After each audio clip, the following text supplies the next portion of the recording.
नमस्कार, मैं हूं आपके साथ रविक्षा शर्मा और आप देख रहे हैं नव बिहार 24 न्यूज। चलिए रुक करेंगे आज की मुख्य खबर की ओर। हम राजनीति नहीं करते हैं, हम सब नहीं करेंगे। ठीक ठीक, हम राजनीति नहीं करते हैं, हम सब नहीं करेंगे। ठीक ठीक। हम सारसिक काम में गए तो पहले से कन्या अभियंता बैठा हुआ था और वो कहा कि आपको 3 महीना से जो हम कर रहे हैं वो चीज को मंजूर नहीं कीजिएगा तो आपको बर्बाद कर दिया जाएगा। इसी उसका बात नहीं माने तो वो हमको गलत ढंग से टचूज किया, फिर वहां से हम भाग के चले आए और ज्ञान में भी उन्होंने लाया था और मैंने भी पदाधिकारी से बात की थी। लेकिन आप समझ सकते हैं कि उनके कामों पर काफी उनको परेशान किया गया है। मैंने थाना इंचार्ज महिला जो है, जो महिला थाना की, मैंने उनको भी कॉल किया था। मैंने उनसे भी कहा कि इनके मामले में आप नोटिस लें ताकि जो है इनके साथ इस तरीके का हरकत कोई पदाधिकारी ना करे। लेकिन अररिया में एक महिला नेता के साथ जो हुआ है वो सिर्फ एक घटना नहीं बल्कि सिस्टम की चुप्पी पर एक बड़ा सवाल है। जदयू महिला प्रकोष्ठ की जिला अध्यक्ष सह संवेदक सुशीला साहा ने जो आरोप लगाए हैं वो चौंकाने वाले हैं। उनका कहना है कि भवन निर्माण विभाग के सहायक और कनीय अभियंता ने उन्हें निविदा कार्य के भुगतान के नाम पर उनके आवास पर बुलाया, लेकिन वहां जो हुआ वो बेहद शर्मनाक था। हम सारसिक काम में गए तो पहले से कन्या अभियंता बैठा हुआ था और वो कहा कि आपको 3 महीना से जो हम कर रहे हैं वो चीज को मंजूर नहीं कीजिएगा तो आपको बर्बाद कर दिया जाएगा। इसी उसका बात नहीं माने तो वो हमको गलत ढंग से टचूज किया, फिर वहां से हम भाग के चले आए। सुशीला देवी का आरोप है कि अभियंताओं ने गलत नीयत से अशोभनीय व्यवहार किया और जब उन्होंने विरोध किया तो उन्हें धमकी दी गई, अगर मामला उठाया तो अंजाम भुगतना पड़ेगा। उन्होंने कार्यपालक अभियंता से भी शिकायत की, लेकिन वहां भी उनकी बात को गंभीरता से नहीं लिया गया। 10 दिन बीत गए, लेकिन महिला थाना में अब तक एफआईआर दर्ज नहीं हुई।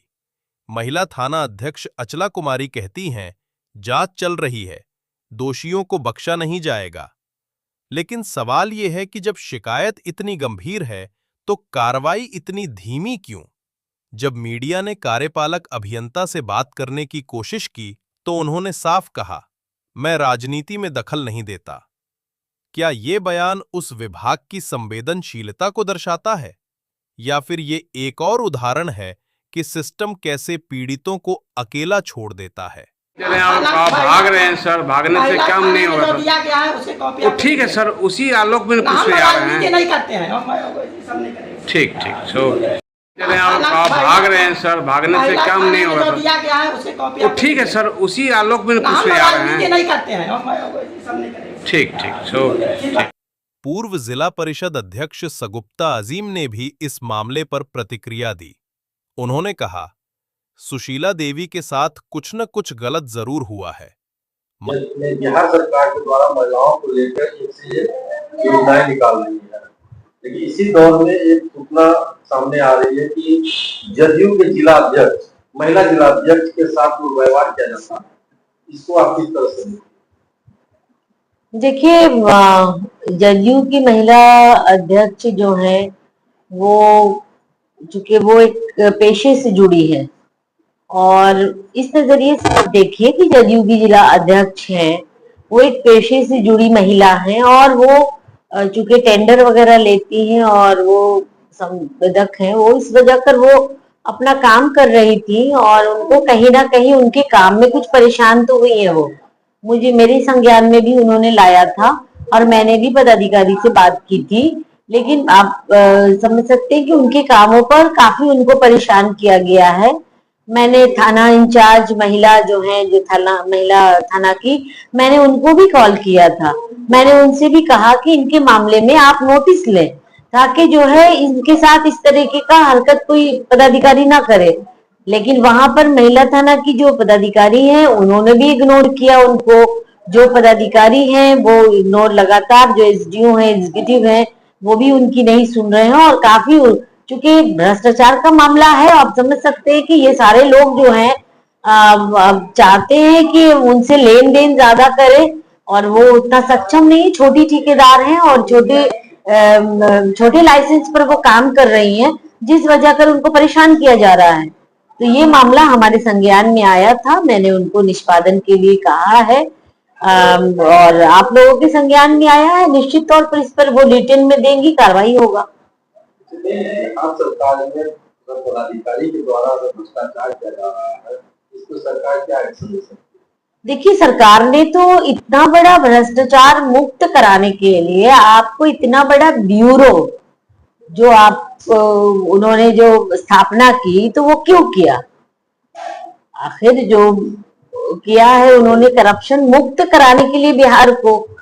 तो यहाँ तो करप्शन की जो मानसिकता है उससे तो हम आप ही निपटेंगे ना। सरकार ने तो इंतजाम कर दिया, कानून बना दिया, कानून बनाया, आप लेन देन मना कर दिया कि भाई आप ना दे ना ले। रिश्वत लेना और देना दोनों गुनाह है, तो दोनों के एतबार से, दोनों अपराध के दृष्टिकोण से है। तो फिर यहाँ पर तो अगर हम आप ले दे रहे हैं तो हमारा भी कसूर है।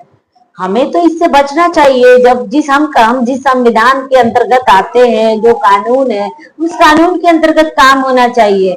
तो यहाँ पर है कि पदाधिकारियों को जो देने वाले लोग हैं, जो बिचौलिया हैं, जो समाज में, जैसे ब्लॉक ही में आप ले ले, ब्लॉक में बहुत सारे ऐसे तंत्र हैं जो काम कर रहे हैं एक्टिव में। इसका एक स्कैंडल होता है जिसको पदाधिकारी लगाते हैं कि आप जनता से पैसे उगाही करके आप मुझे पहुंचाओ। तो ये तो सामाजिक सरोकार के मुद्दे हैं और समाज में हम आप जैसे लोग ही इससे निपट सकते हैं। अररिया में मेरे उम्मीद से ये एक या दो महिला ऐसी है जो संवेदक के रूप में काम करती है, और इस व्यवहार से सभी महिलाओं में भी आशंका व्याप्त है कि अब हमें संवेदक नहीं बनना है। इसको आप देखिए और क्या संदेश देना चाहिएगा जो इस तरह से काम करने के लिए आगे बढ़े? देखिए, सरकार ने महिलाओं को मजबूत करने के लिए सारी व्यवस्थाएं की हैं। महिला थाना उनकी कंप्लेन के लिए किया गया है। आपको हर स्पेशल ट्रीटमेंट उनको मिलना चाहिए। अगर कोई महिला किसी क्षेत्र में काम कर रही है और अगर कोई पदाधिकारी के द्वारा उनको प्रताड़ित किया जा रहा है, निश्चित रूप से यहाँ हमारे जो जिला पदाधिकारी हैं उनके संज्ञान में बात आनी चाहिए। और अगर आती है और वो कोई एक्शन नहीं करते तब हम जाकर कुछ कहेंगे, क्योंकि गार्जियन होते हैं जिला पदाधिकारी। और जिला पदाधिकारी से हम चाहेंगे कि सुशीला अपने बातों को लेकर के जिला पदाधिकारी से जरूर मिले, और उनको अगर मिलने में संकोच है तो वो हमारे साथ चले और चल करके अपने जिला पदाधिकारी से सारी बात को रखें। निश्चिताओं को ये संदेश देते हैं वो अब अबला सबला नहीं रही। महिला एक सशक्त नारी है और बिहार की नारी है, नीतीश कुमार जी के कार्यकाल की नारी है। इसलिए ये अपने आप को कमजोर ना समझे। जिनके द्वारा महिलाओं को प्रताड़ित या मानसिक रूप से या फिजिकल रूप से या आर्थिक रूप से अगर किसी को किया जाता है और किसी क्षेत्र में महिला काम कर रही है, उनको अगर मेंटली तौर पर परेशान किया जा रहा है तो उन पर कार्रवाई होगी, निश्चित कार्रवाई होगी।